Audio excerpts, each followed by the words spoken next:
সরকারি টাকায় তৈরি হওয়া ধান সংরক্ষণ কেন্দ্র আজকে ধ্বংসের মুখে।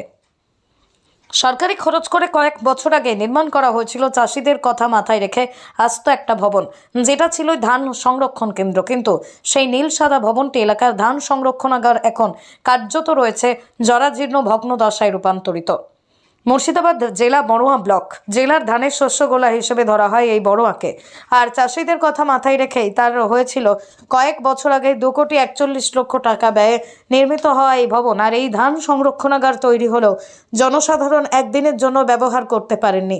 কার্যত উদ্বোধন হওয়ার পর থেকেই বন্ধ অবস্থায় পড়ে রয়েছে, কারণ বর্তমানে ভগ্ন দশায় পরিণত হয়েছে সংরক্ষণাগারটি।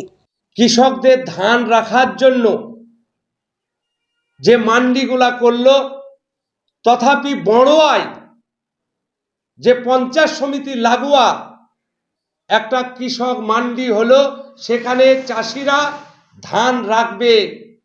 কিন্তু আমরা দেখতে পেলাম সেই বিল্ডিং ভগ্ন দশায় পড়ে আছে, তালা বন্ধ হয়ে আছে, এবং কিষাণ মান্ডির ভিতরে যে রাস্তাঘাট হয়েছিল সেই রাস্তা উঠে যাচ্ছে। অভিযোগ উঠেছে এই সংরক্ষণাগারের কম্পিউটার রুম থেকে শুরু করে শৌচালয় বিভিন্ন কক্ষগুলি একেবারেই ভগ্ন অবস্থায় পড়ে রয়েছে। তৈরি জানালার ফ্রেম থাকলেও নেই কাঁচ, এমনকি ঘরের মধ্যে থাকা ওয়ারিংটার তারটুকুও বর্তমানে নেই। কোটি কোটি টাকা বরাদ্দ অর্থে বিস্তীর্ণ জায়গায় তৈরি হলেও বর্তমানে পরিত্যক্ত বাড়ির রূপ নিয়েছে রাজ্য সরকারের কোষাগার থেকে নির্মিত এই ভবনটি। দৃষ্টি আকর্ষণ করছি এখানকার ডিএমকে, এসডিওকে এবং এখানকার বিডিও সাহেবকে, যে সেই ভগ্ন দশাকে গতি প্রকৃতি এনে মানুষের কাজে লাগান। সেই কৃষকদের ধান কিভাবে সুরক্ষিত রাখবে সেটাকে আপনি লক্ষ্য করুন।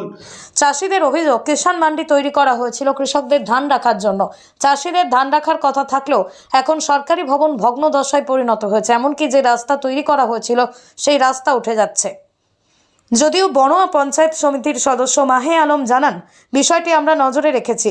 যে ভবন পড়ে রয়েছে তা মাঠের মধ্যে গোডাউন তৈরি করা হয়েছিল, তবে কিষাণ মান্ডিতে ধান বিক্রি করা হচ্ছে সরকারি নির্ধারিত নিয়ম অনুযায়ী।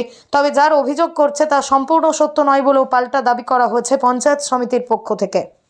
আরে বিষয়টা আমরাও জানি, বিষয়টা আমরাও নজরে রেখেছি। আমরাও এখানকার স্থানীয় পুলিশ প্রশাসনকে বা স্থানীয় বিডিও সাহেব সকলকে আমরা জানিয়েছি বিষয়টা।